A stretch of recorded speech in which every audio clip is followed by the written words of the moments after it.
Hello welcome back दोस्तों, आप सभी का स्वागत है। फिर से करता हूँ जो केमिस्ट्री का सीरीज़ हम लोग चला रहे थे, जिसमें हमने आपको कॉजेस, केमिकल बॉन्डिंग होता क्या है, उसका कॉजेस क्या है, उसका वीडियो अपलोड हो चुका है। आप डिस्क्रिप्शन में जाएं, आपको वहाँ से लिंक मिलेगा केमिस्ट्री प्ले लिस्ट का, आप वहाँ से देख सकते हैं।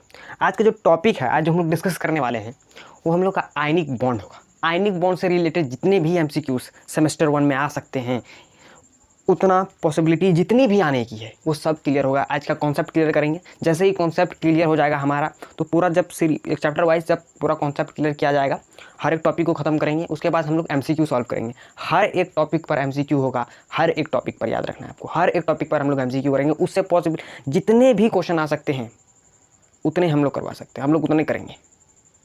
ठीक है, तो चलिए आज डिस्कस करते हैं आयनिक बॉन्ड के बारे में। ठीक है, यानी केमिकल बॉन्ड का कारण तो हम लोग डिस्कस कर ही चुके हैं। तो हम लोग बात करते हैं आयनिक बॉन्ड क्या होता है, जिसको एक और नाम से जाना जाता है इलेक्ट्रोवैलेंट बॉन्ड। तो आयनिक बॉन्ड, बॉन्ड सब तो आप सबको मैंने बता ही दिया। एक बॉन्ड क्या है, बॉन्ड नहीं, एक फोर्स होता है, एक जोड़ होता है, एक ताकत होती है, एक रिलेशन होता है। एक्चुअली ये क्या होता है, एक फोर्स होती है। ये क्या है, बॉन्ड का मतलब क्या होता था, एक फोर्स होती है, जोड़ होती है। कोई बॉन्ड नाम का एक फोर्स होता है, एक फोर्स, एक्चुअली एक फोर्स है। अब बात करते हैं आयनिक क्या होता है, आयनिक बॉन्ड क्यों बना, आयनिक क्या मतलब यहाँ पर क्या है। तो आयनिक जो है ना, वो इंडिकेट कर रहा है समहाउ आयंस को। आयंस क्या होते हैं, आयंस हम जानते हैं दो प्रकार के होते हैं, एक होते हैं कटायन, एक होते हैं अनायन। यही ना आयंस होते हैं। आयंस कब बनते हैं, यानी कटायन कब बनते हैं और एनाइन कब बनते हैं। कटायन मतलब क्या हुआ, जब पॉजिटिव चार्ज आता है। एनाइन मतलब क्या हुआ, जब नेगेटिव चार्ज आ जाता है। कटायन का फॉर्मेशन कब होता है, कटायन का फॉर्मेशन कब होता है, जब इलेक्ट्रॉन जो है वो लॉस होता है। एनाइन कब फॉर्म होता है, जब इलेक्ट्रॉन को कोई एटम गेन कर लेता है। अगर कोई एटम लॉस किया तो कटायन बनेगा, गेन किया तो एनाइन बनेगा। सिंपल सी बात है। ये इंडिकेट क्या कर रहा है, देखिएगा, यही इंडिकेट करेगा आयनिक बॉन्ड को। तो धीरे धीरे समझिए। हम क्या जानते हैं, जो इलेक्ट्रॉन लॉस करते हैं उसको हम लोग मेटल बोलते हैं। मेटल की जो कैरेक्टरिस्टिक है वो है इलेक्ट्रॉन लॉस करने की भी। और नॉन मेटल की कैरेक्टरिस्टिक्स अगर हम जाने, वो मेटल को गेन करता है। नॉन मेटल इलेक्ट्रॉन गेन करेगा, मेटल इलेक्ट्रॉन लॉस करेगा। इसी से एक टर्म हम लोग पढ़े थे कि इसमें पीरियोडिक ट्रेंड में एक टर्म आता था जिसको हम लोग बोलते थे आयनाइजेशन एनर्जी। आई से रिप्रेजेंट करते थे, या इसी को बोला जाता है आयनाइजेशन पोटेंशियल। ये क्या होता है आयनाइजेशन एनर्जी, थोड़ा सा इसको रिकॉल करते हैं फॉर बेटर अंडरस्टैंडिंग। ये क्या होता है ionization energy, the energy required to remove. क्या होता था, एनर्जी रिक्वायर्ड, यहाँ ध्यान दीजिए वर्ड को, एनर्जी की जरूरत टू रिमूव, किसको रिमूव करने के लिए, न्यूट्रल आइसोलेटेड गैसियस एटम को। यही तो डेफिनेशन होता था आयनाइजेशन एनर्जी की। यानी एनर्जी रिक्वायर्ड, उस एनर्जी की जरूरत जो कि आइसोलेटेड एटम से इलेक्ट्रॉन को रिमूव करने में लगा। Energy required to remove electron from an neutral isolated gases atom. जितनी एनर्जी हमको एक पर्टिकुलर एटम का, मान लेते हैं एम नाम का एटम है, इसके वैलेंस सेल से कभी भी इलेक्ट्रॉन निकलेगा, रिमूव करेगा तो आखिरी द्वार से रिमूव करेगा, यानी आखिरी सेल से रिमूव करेगा। यहाँ से इलेक्ट्रॉन निकालने में जो जरूरत होगी, एनर्जी की जो रिक्वायरमेंट होगी, उसी को हम लोग आयनाइजेशन एनर्जी बोलते हैं। अगर हम लोग, आप उस वीडियो को देखे होंगे तो वहाँ पर हमने डिस्कस किया था, यहाँ पर भी डिस्कस करूँगा कि आयनाइजेशन एनर्जी मेटल की जितनी कम होगी, ये जितना कम होगा, जितना ज़्यादा कम होगा, उतना ज़्यादा कैटाइन का फॉर्मेशन ईजी होगा। Easy of formation of cation, ये क्या बोला सर आपने, हमने यही बोला बालक कि इलेक्ट्रॉन को निकालने की जो एनर्जी होती है, जितनी एनर्जी चाहिए, उसी को आयनाइजेशन एनर्जी बोल रहे हैं। हम बोले कैटाइन कब बनता है, जब इलेक्ट्रॉन लॉस होता है, यानी एटम से इलेक्ट्रॉन निकालते हैं तभी कैटाइन बनता है। कैटाइन वही तभी ना बनता है जी, जब इलेक्ट्रॉन निकलता है वैलेंस सेल से। तो आयनाइजेशन एनर्जी की जितनी कम होगी, यानी जितना कम एनर्जी निकालना पड़ेगा, उतना इजी से कैटाइन बन रहा है। यहाँ पर इलेक्ट्रॉन जितना एनर्जी कम होगा, जितना एनर्जी हमें कम लगाई उतनी अच्छी, उतनी जल्दी कैटाइन का फॉर्मेशन उतना आसान होता है। यहाँ पर जितना एनर्जी कम लगाएंगे उतना ज़्यादा कैटाइन का क्या होगा, बनना आसान होगा। उसी तरह एक और हम टर्म पढ़े थे, उसको भी डिस्कस कर लेते हैं, दैट इज इलेक्ट्रॉन एफिनिटी। वो क्या होता है भाई, इलेक्ट्रॉन एफिनिटी क्या होता था, एफिनिटी का मतलब क्या होता है, इलेक्ट्रॉन का इच्छा। क्या, इच्छा। एफिनिटी मतलब होता है इच्छा बालक। तो इच्छा, कोई भी अगर एटम इलेक्ट्रॉन लेते समय बहुत खुश होता था। क्या होता था, कोई भी एटम है ना, उसको हम लोग जब इलेक्ट्रॉन यहाँ से उठा के देते थे, उसके वैलेंस सेल में गिराते थे, तो वो इलेक्ट्रॉन बड़ी खुश होता था। जब वो बड़ी खुश होता था तो खुश होने के कारण वो क्या करता था, एनर्जी को कुछ रिलीज करता था। क्या करता था, कुछ अमाउंट ऑफ एनर्जी वो भी रिलीज करता था। एनर्जी रिलीज होता था। वो जो एनर्जी होता था जिस समय एटम इलेक्ट्रॉन डालने पर, एटम को इलेक्ट्रॉन देने पर एटम खुश होता था और एनर्जी रिलीज करता था, उस एनर्जी को बोलते हैं इलेक्ट्रॉन एफिनिटी। यानी इलेक्ट्रॉन कौन लेता है सर, इलेक्ट्रॉन एनायन लेता है। एनायन में क्या, नॉन मेटल लेता है सर। इलेक्ट्रॉन जब गेन करेगा तो एनायन का फॉर्मेशन होगा, और लेता कौन है, नॉन मेटल लेता है। अगर ये मैं बात बोलूं कि इलेक्ट्रॉन एफिनिटी नॉन मेटल का जितना ज़्यादा होगा, हम क्या बोल रहे हैं कि इलेक्ट्रॉन एफिनिटी नॉन मेटल का कितना ज़्यादा होगा, वो उतना ज़्यादा एनायन का फॉर्मेशन आसान होगा। एनायन उतना ज़्यादा बनेगा कि नहीं जी।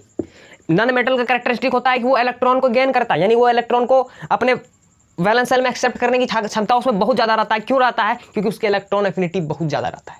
इलेक्ट्रॉन एफिनिटी ज़्यादा होगा, एनायन का फॉर्मेशन इजी होगा। मेटल का आयनाइजेशन एनर्जी बहुत कम होता है, जितना कम होगा, जितना से जितना कम होना चाहिए उतना ज़्यादा इलेक्ट्रॉन लॉस होता है और कैटायन का फॉर्मेशन आसान बनता है। यही इंडिकेट करता है पूरे आयनिक बॉन्ड को। समझ में आ रहा है यहाँ पर क्या फिनोमिना होने वाला है आयनिक बॉन्ड के अंदर, इससे आपको समझ में आ गया होगा कि कोई एटम देगा भैया और कोई एटम लेगा भैया। तो इसी से आप समझ जाइए कि किसके बीच में बॉन्ड बनेगा, किसके बीच में बॉन्ड बनेगा, कौन एटम देता है और कौन इलेक्ट्रॉन देता है और कौन इलेक्ट्रॉन लेता है। समझिए जरा, मेटल क्या करता है, इलेक्ट्रॉन को दे देता है, और नॉन मेटल क्या करता है, इलेक्ट्रॉन को ले लेता है। यही ना होता है सर। तब ये बॉन्ड किसके बीच में बनेगा, मेटल एंड नॉन मेटल के बीच में बनेगा। तो आयनिक बॉन्ड, सबसे पहला पॉइंट कि आयनिक बॉन्ड किसके बीच में बनता है, मेटल एवं नॉन मेटल के बीच में। पहला पॉइंट आपको याद रखना है, this is the first point. ये पहला पॉइंट। आयनिक क्यों हुआ, आज पूरी तरह से मैंने आपको समझाया कि ये टर्म आयनिक बॉन्ड कहाँ से उठा के लाया, पूरा समझ में आया। किसके के बीच में बनता है, मेटल और नॉन मेटल के बीच में बनता है। क्यों बनता है, रीजन क्या है, वो आप सब उसको समझा सकते हैं कि मेटल क्यों इलेक्ट्रॉन क्या करता है, ये लूज करता है, क्यों लूज करता है, एनर्जी की वजह से।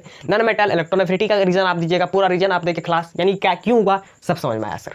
ठीक है, अब इसके डेफिनेशन पे अगर चलते जाए हम, तो आपके बुक में जो डेफिनेशन दिया है कि कंप्लीट ट्रांसफर ऑफ इलेक्ट्रॉन हुआ। कंप्लीट ट्रांसफर क्या हुआ, complete transfer of electron, complete transfer of electron from metal to non metal.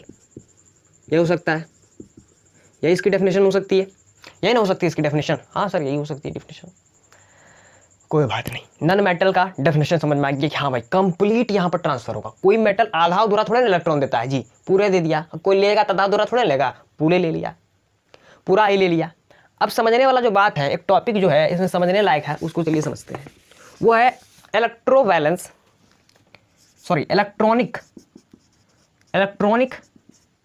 Theory of valency. ये क्या होता है, इलेक्ट्रॉनिक थियरी ऑफ वैलेंसी? आप समझिए, ये थोड़ा सा डिस्कस करेंगे होता आखिर क्या है। ये इलेक्ट्रॉनिक थियरी ऑफ वैलेंसी क्या बोलते हैं, या इसी को बोला जाता है वैलेंस बॉन्ड थियरी।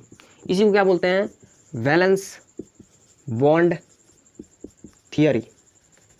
ये क्या बोलता है उसको समझिए। ये बोलता है कि कोई भी केमिकल फॉर्मेशन जो हो रहा है ना, formation of chemical bonding, formation of chemical bonding अगर वैलेंस इलेक्ट्रॉन के कारण हुआ, किसके कारण हुआ, वैलेंस इलेक्ट्रॉन के कारण हो रहा है, तो उसको बोलेंगे इलेक्ट्रॉनिक थियरी ऑफ वैलेंस या वैलेंस बॉन्ड थियरी। यानी chemical formation of chemical bonding अगर टोटली डिपेंड है वैलेंस इलेक्ट्रॉन पर। वैलेंस क्या, इलेक्ट्रॉन क्या होता है कि आउटर मोस्ट शेल पर जो इलेक्ट्रॉन प्रेजेंट रहता है उस पर डिपेंडेंट है केमिकल बॉन्डिंग का फॉर्मेशन, तो उसको बोलेंगे इलेक्ट्रॉनिक थियरी ऑफ वैलेंसी या वैलेंस बॉन्ड थियरी। समझ में आ गया। इस थियरी द्वारा ही कौन कौन, जी.एन. लुईस डॉट स्ट्रक्चर जो आप पढ़ते हैं एंड वाल्टर कॉसल, इन दोनों ने मिलकर, J N. Lewis and Walter Kossel, अलग अलग थ्योरी थी दोनों की, दोनों का मतलब दोनों एक ही बात कहना चाहते थे लेकिन इंडिपेंडेंट अलग अलग हो गए।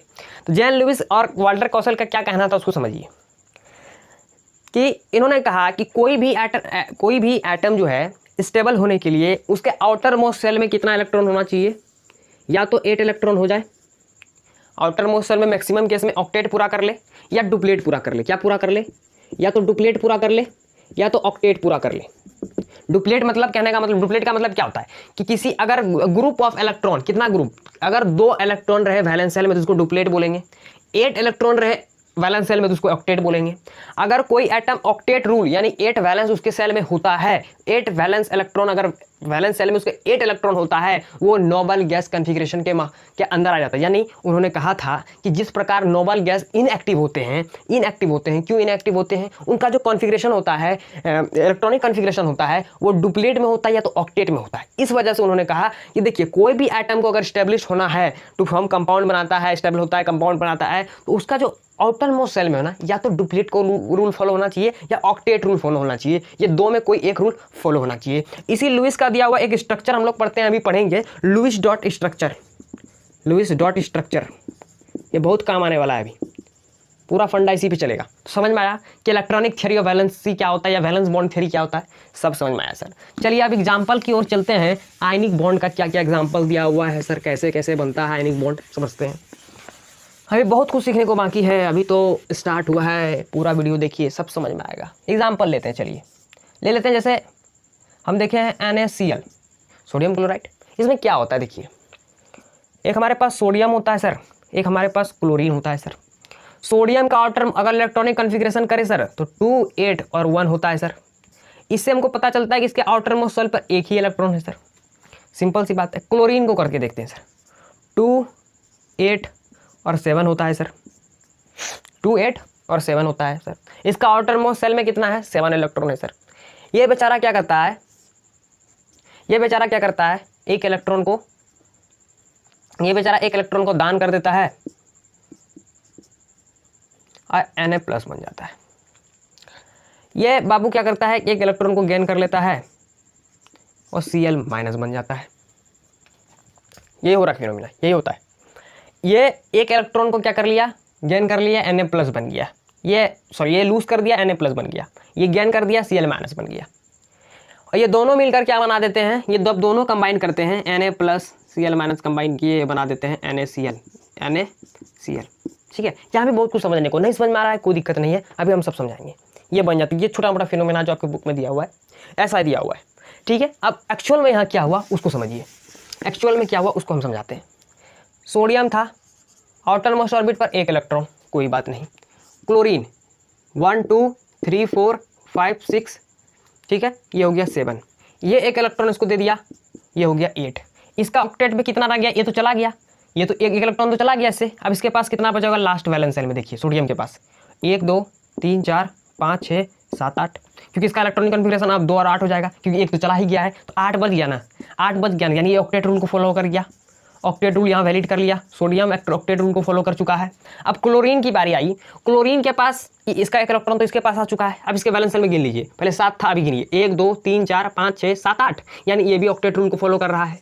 ऑक्टेट रूल को फॉलो कर दिया, यानी नोबल गैस कॉन्फ़िगरेशन को फॉलो कर दिया, यानी ये NaCl अब क्या हो गया, स्टेबल हो गया।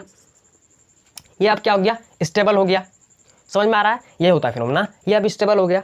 अब मैं कहता हूँ आपसे, अब मैं जो कह रहा हूँ अब उसको सुनिए, ये तो आपको समझिए। ये जो मैंने बताया ना डॉट वाला, ये लुईस डॉट स्ट्रक्चर कहलाता है। क्या कहलाता है, लुईस डॉट स्ट्रक्चर।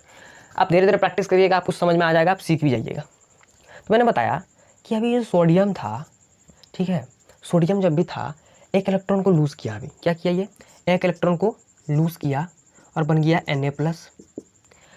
Cl जो है वो एक इलेक्ट्रॉन को गेन किया और बन गया Cl माइनस। अब हम देखें कि यहाँ जो Na प्लस है ये तो स्टेबल था, ठीक है, और जो Cl माइनस था ये भी स्टेबल था। क्वेश्चन ये आया सर कि जब दोनों स्टेबल थे तो ये NaCl कहाँ से आ गया sir, from where you got this NaCl compound, ये आपको कहाँ से आ गया। जब Na प्लस स्टेबल हो ही चुका है एक इलेक्ट्रॉन देने के बाद और Cl माइनस एक इलेक्ट्रॉन लेने के बाद स्टेबल हो ही चुका है, तो NaCl का फंडा कहाँ से आया, फिर ये कहाँ से आ गया भाई। अब समझिए, कोई भी एटम इलेक्ट्रॉन लूज करता है तो कब करता है, गैसियस या न्यूट्रल स्टेट में। आयनाइजेशन एनर्जी वाला ही फंडा है कि यहाँ सोडियम जो है इससे हम एक इलेक्ट्रॉन को रिमूव करना चाहते हैं, तो आयनाइजेशन एनर्जी वैलिड कब होता है, न्यूट्रल गैसेस आइसोलेटेड एटम पर। ये आइसोलेटेड है तब ना जी, यानी किस फॉर्म में है, गैसियस एटम पे है, गैसियस स्टेट में है, तब हमने इसे एक इलेक्ट्रॉन निकाला है और ये Na प्लस बना, ये भी गैसियस स्टेट में है, दोनों के दोनों गैसियस स्टेट में। अब यहाँ क्लोरीन को देखते हैं, क्लोरीन एक इलेक्ट्रॉन ले रहा है या इच्छा कर रहा है लेने की, जो एफिनिटी या टर्म यूज होता है वो भी आइसोलेटेड एटम पर ही होता है, वो भी न्यूट्रल और गैसेस एटम पे ही होता है। ये भी किस पे है, गैसेस पे ही है। ये एक इलेक्ट्रॉन लेने के बाद जो Cl माइनस बना रहा है ये भी किस में है, गैसेस स्टेट में है। किस में है, गैसेस में है। अब ये देखिए जो Na प्लस है और जो Cl माइनस है, Na प्लस और जो Cl माइनस है एक्चुअली में ये गैसेस स्टेट में है, अभी फिलहाल किस में है, गैसेस में है। तो गैसेस में क्या होते हैं ना, ये उतनी स्ट्रांगली स्टेबल नहीं होते हैं कि जितना वो NaCl प्लस में रहते हैं, ये मतलब NaCl में रहते हैं। यहाँ पर जो स्टेबिलिटी थोड़ी कम है, यहाँ पर जो स्टेबिलिटी है थोड़ी कम है और यहाँ पर स्टेबिलिटी थोड़ी ज़्यादा है, यहाँ पर स्टेबिलिटी थोड़ी ज़्यादा है। तो वो NaCl में ज़्यादा अपने आप को रखने की कोशिश करता है कि NaCl में हम रखें। समझ में आ रहा है? यानी देखिए अब एक टर्म यहाँ पर हम एक और चीज़ समझा रहे हैं आपको कि Na प्लस Cl जब ये कंबाइन करेगा तो NaCl बनाएगा। कोई भी चीज़ कंबाइन करेगा या कोई भी चीज़ निकलेगा कंबाइन करेगा तो उससे भी एनर्जी रिलीज होगा। जब ये गैसेस एटम Na प्लस और Cl माइनस गैसेस जब कंबाइन करके NaCl जो कि एक सॉलिड स्टेट में है, किस में है, सॉलिड स्टेट में है, सॉलिड स्टेट में आ गया। अब ये सॉलिड स्टेट में आ गया, जब भी एनर्जी यहाँ पर Na यानी Na प्लस और Cl माइनस जब भी यहाँ NaCl बनेगा कुछ एनर्जी रिलीज होगी, कुछ एनर्जी रिलीज होगी, उसको बोलते हैं लैटिस एनर्जी। क्या बोलते हैं, लैटिस एनर्जी।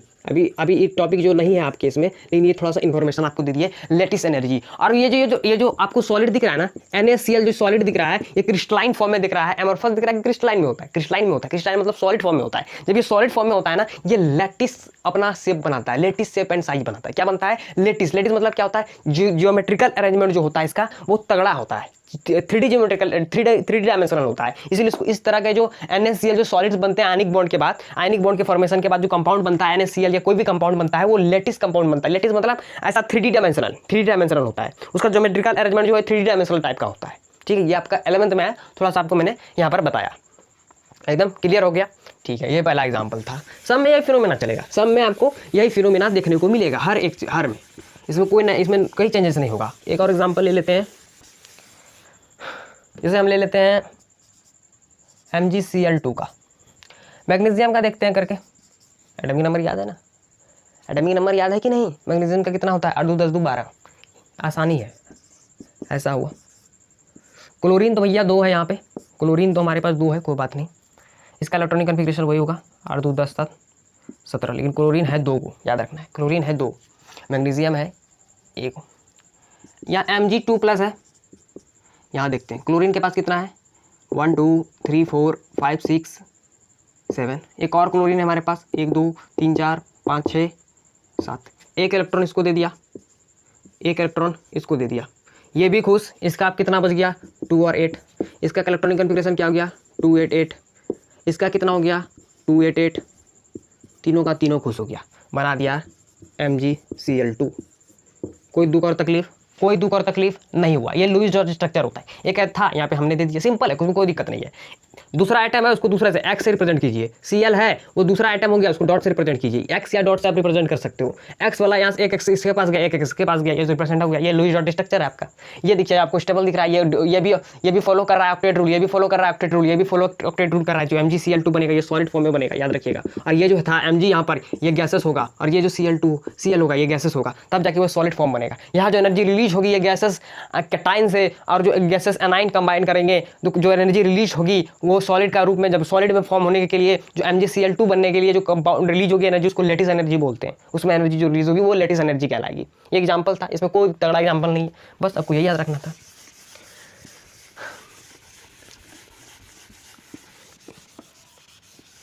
इसमें देखिए आयनिक बॉन्ड का फॉर्मेशन में आपको याद रखना है कि मेटल क्या करते हैं, एनर्जी को लॉस करते हैं, यानी इलेक्ट्रॉन को दे देते हैं आराम से, और नॉन मेटल क्या करते हैं, इलेक्ट्रॉन को ले लेते हैं आराम से, यही करते हैं। इसके बाद कम्बिनेशन होता है, इसमें 2-3 को स्टेप ही है और कुछ नहीं करना है आपको, कि एक एनर्जी देगा एक एनर्जी लेगा, सिंपल सी बात है, मैंने आपको पहले ही बता कर रखी है। अब समझते हैं इसकी कुछ प्रॉपर्टीज़ के बारे में। ठीक है, आयनिक बॉन्ड के प्रॉपर्टीज़ पर बहुत सारा क्वेश्चन आता है, प्रॉपर्टीज़ पे बात करते हैं, इसके बाद फेवरेबल कंडीशन भी देखेंगे। फेवरेबल कंडीशन मैंने डिस्कस कर लिया, इसलिए हमको बाद में डिस्कस करेंगे। प्रॉपर्टीज़ को समझिए पहले। पहला जो प्रॉपर्टीज़ है वो होगा कि ये जो है ना आयनिक बॉन्ड जो है वो क्रिस्टलाइन सॉलिड में रहता है, क्रिस्टलाइन सॉलिड के रूप में रहता है, पहले ही बताया मैंने। यही फिनोमेना को डिस्कस करने के लिए मैंने ये बताया था कि गैसेस में रहता है, गैसेस के बाद वो NaCl क्यों कंपाउंड बनता है। मैंने बताया ना कि Na+ जो है वो तो आखिर गैसेस स्टेट में है, ये मिलते हैं किसके साथ, ये मिल जाते हैं किसके साथ, Cl- के साथ, ये भी गैसेस में है, तब क्या बनता है हमारे पास NaCl बनता है। ये किस में है, सॉलिड में है, ये सॉलिड में बन गया। समझ में आ रहा है? क्योंकि यहाँ पर ज़्यादा स्टेबिलिटी थी, यहाँ से इससे ज़्यादा स्टेबिलिटी यहाँ पर थी, इसलिए वो NaCl के रूप में चले गए, यानी NaCl सॉलिड क्रिस्टलाइन के रूप में चले गए। समझ में आ गया? और सिंपल सी बात बता ही चुके हैं आपको कि Na है और Cl है, इसके बीच में हमेशा इलेक्ट्रोस्टैटिक फोर्स है जो इसको खींच के रखेगा, बहुत very strong force, that is electrostatic force. अभी उसकी ही चर्चा होगी इलेक्ट्रोस्टैटिक फोर्स की। बहुत आसान है, अगर पहला वीडियो आप नहीं देखे तो उसको आप देखिए, जाके जरूर देखिए, आपका कॉन्सेप्ट क्लियर होगा अच्छा से। Na और Cl के बीच को खींच के कौन रखा है? एक्चुअली कौन सा फोर्स? बॉन्ड मतलब फोर्स, कौन सा फोर्स? Electrostatic force. कौन सा फोर्स? Electrostatic force. इसको एक और नाम से जानते हैं, कोलम्ब फोर्स। कोलम्ब फोर्स, इसी को बोला जाता है कोलम्ब फोर्स। इलेक्ट्रोस्टैटिक फोर्स या इसको बोला जाता है क्या? Coulomb force. ये वाल्टर कौशल के ही द्वारा दिया गया था। इलेक्ट्रोस्टैटिक फोर्स होता है, सबने यही कहा कि दोनों के बीच में क्या रहता है? इलेक्ट्रोस्टैटिक फोर्स होता है जो खींच के रखता है। सिंपल सी बात है, चार्जेस के बीच में एक फोर्स होता है, दैट इज इलेक्ट्रोस्टैटिक फोर्स। दो नेचर होता है, एक रिपल्सिव होता है, एक अट्रैक्टिव होता है। एक इससे चार्जेस हो जाएंगे तो रिपल्सिव नेचर का हो जाएगा, अनलाइक चार्जेस होंगे अट्रैक्टिव नेचर का हो जाएगा। सिंपल सी बातें थी जो हमने डिस्कस किया है पिछले वीडियो में, इसलिए मैं यहाँ डिस्कस नहीं कर रहा हूँ उसको। सिंपल सी बातें थी, यानी वो क्रिस्टलाइन सॉलिड रूप में होता है। First property, this is the first number property. दूसरा नंबर हार्ड होता है। क्या होता है? सॉलिड है तो हार्ड होगा, हार्ड एंड ब्रिटल होगा, तोड़ने में थोड़ा सा दिक्कत होगा। सिंपल सी बात है। कोई इलेक्ट्रॉन क्या इलेक्ट्रोस्टैटिक फोर्स तगड़ा होगा भैया। इलेक्ट्रोस्टैटिक फोर्स जो है, इलेक्ट्रोस्टैटिक फोर्स जो आपको दिख रहा है यहाँ पर, इलेक्ट्रोस्टैटिक फोर्स तगड़ा है। कहने का मतलब क्या है कि इतने तगड़ा है, इतना ज़्यादा इलेक्ट्रोस्टैटिक फोर्स है कि बहुत जोर से खींच के रखा है, बहुत ताकत से खींच के रखा है, तो वो हार्ड ही बनेगा। सॉलिड हार्ड ही होता है। सिंपल सी है, जब सॉलिड हो गया तो ये ऐसे ही वैलिड है। समझ में आ रहा है? तीसरा, boiling point, boiling and melting point. Boiling and melting point क्या रहता है इसमें? कैसा रहता है? हाई रहता है। कैसा रहता है? High boiling and melting point रहता है। कैसे सर?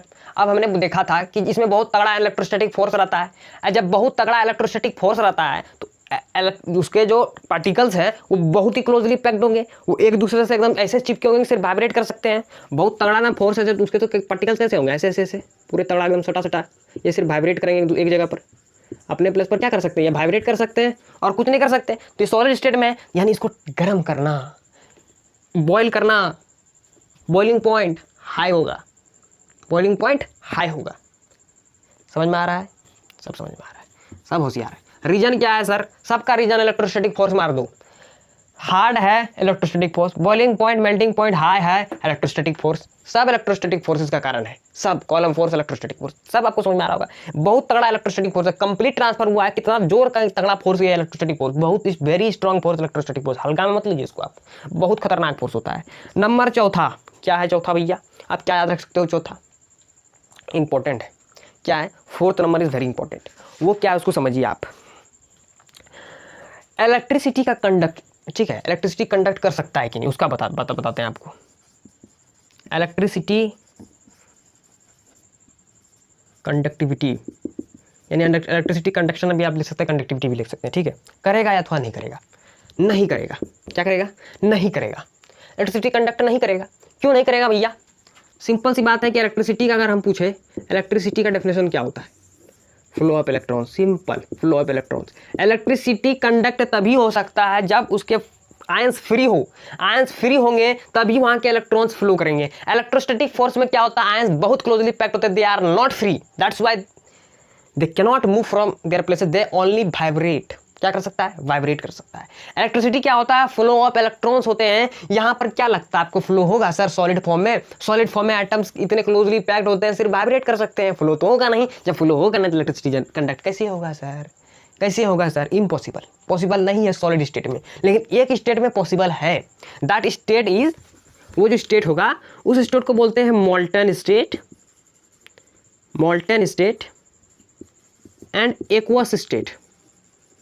यही NaCl जो आप देख रहे हैं, ये NaCl सॉलिड में नहीं करेगा क्या? कंडक्ट इलेक्ट्रिसिटी, कंडक्ट नहीं करेगा। लेकिन यही NaCl को बर्तनवा में ले ले NaCl को, यहाँ से उसको हीट करने लगे तो ये मोल्टन स्टेट में आ जाएगा। किस में आ जाएगा? मोल्टन स्टेट में आ जाएगा। तब ये कंडक्ट कर सकता है, किसको? कंडक्ट कर सकता है इलेक्ट्रिसिटी को।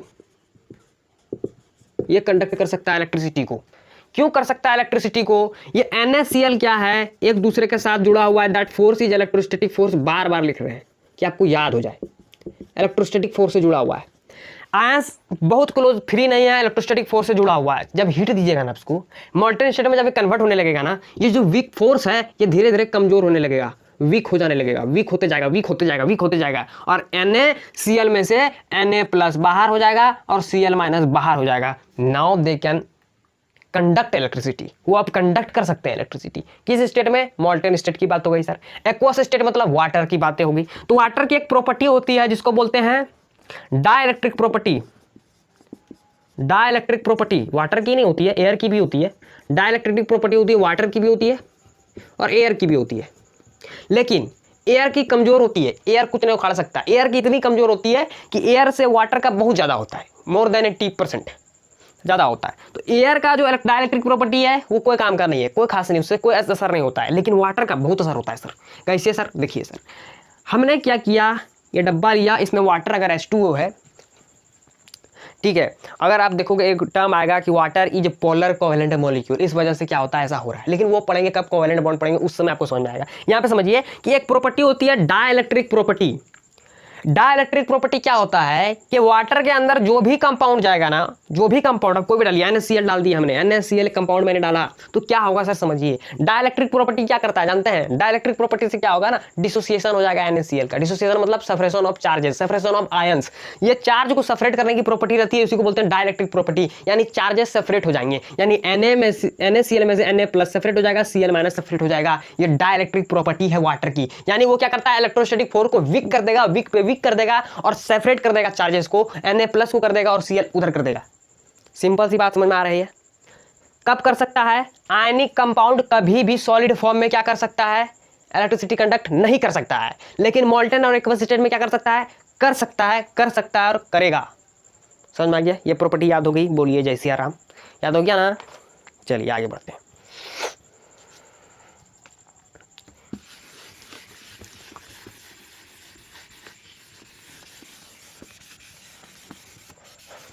अब आगे बढ़ते हैं।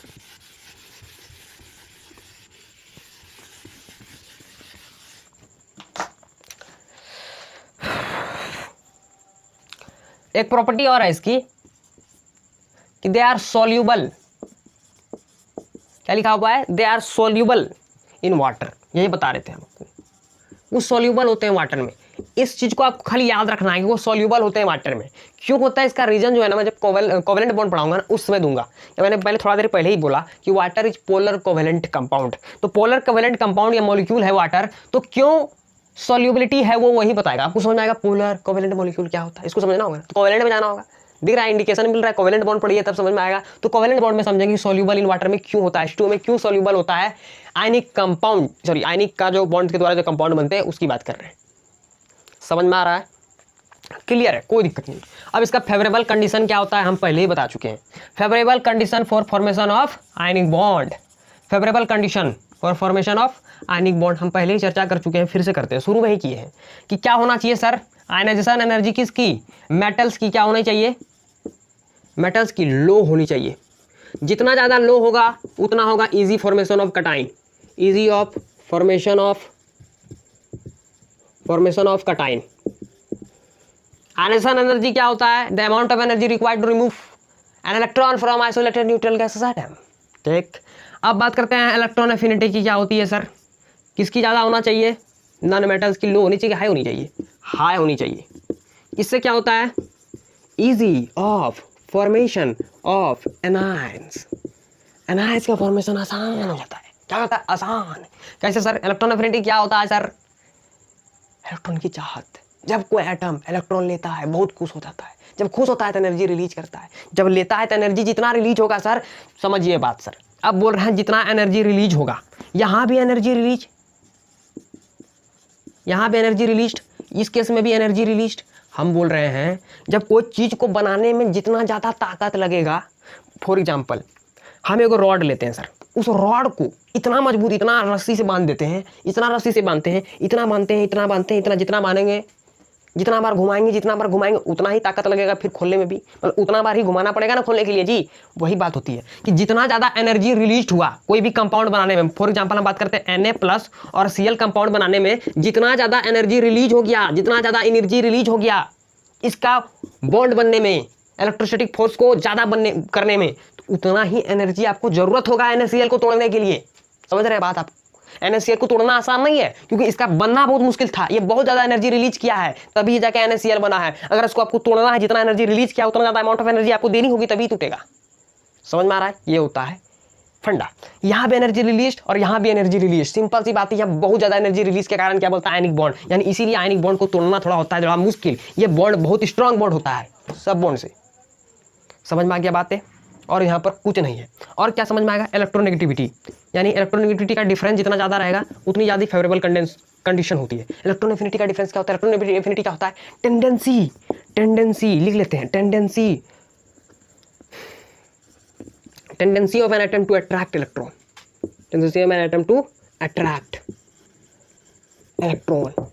जितनी डिफरेंस ज़्यादा, जितना ज़्यादा डिफरेंस होगा इलेक्ट्रॉन एफिनिटी, जितनी ताकत होगी। इलेक्ट्रॉन एफिनिटी क्या होता है? ताकत जितना ज़्यादा इलेक्ट्रॉन एफिनिटी, यहाँ पर क्या होगा? इलेक्ट्रॉन एफिनिटी का केस में इलेक्ट्रॉन नेगेटिविटी ज़्यादा होगा, आयनाइजेशन की एनर्जी की केस में इलेक्ट्रॉन नेगेटिविटी कम होगा। डिफरेंस जितना ज़्यादा निकलेगा, डिफरेंस ज़्यादा, ये बहुत ज़्यादा हुआ। ये अमाउंट मान लेते हैं 50 है, ये अमाउंट हमारा 10 ही है, तो 40। जितना ज़्यादा डिफरेंस होगा उतना ज़्यादा क्या होगा? स्ट्रॉन्ग होगा, उतना ज़्यादा फॉर्मेशन आसान होगा, उतना ज़्यादा फॉर्मेशन आसान। ये होगा फेवरेबल कंडीशन। ये हो गई फेवरेबल कंडीशंस।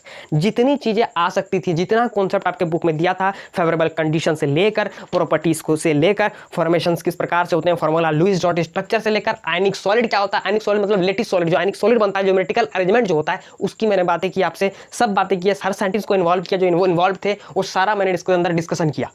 इसीलिए अब जो MCQ हम इस पर सॉल्व करेंगे उसमें आपको कोई डाउट नहीं रहना चाहिए। अगर डाउट है इसका मतलब आप वीडियो कंप्लीटली नहीं देखे हैं, या आप जल्दी जल्दी करके देखे होंगे, स्पीड 2 पे कर दिए होंगे, स्केप किए होंगे, तो हो सकता है। ठीक है, इसलिए आपसे अनुरोध है कि वीडियो पूरा देखें, अच्छे से समझे। नहीं समझ में आया एक बार रिपीट करें, एक बार पूरी देखें आराम से। अगर नहीं समझ में आ रहा है तो 2 × 2 पर करके देखिए पूरा, फिर से वीडियो समझ में आ जाएगा, पक्का समझ में आ जाएगा। ठीक है, मिलते हैं नेक्स्ट वीडियो में, तब तक के लिए धन्यवाद, जय हिंद।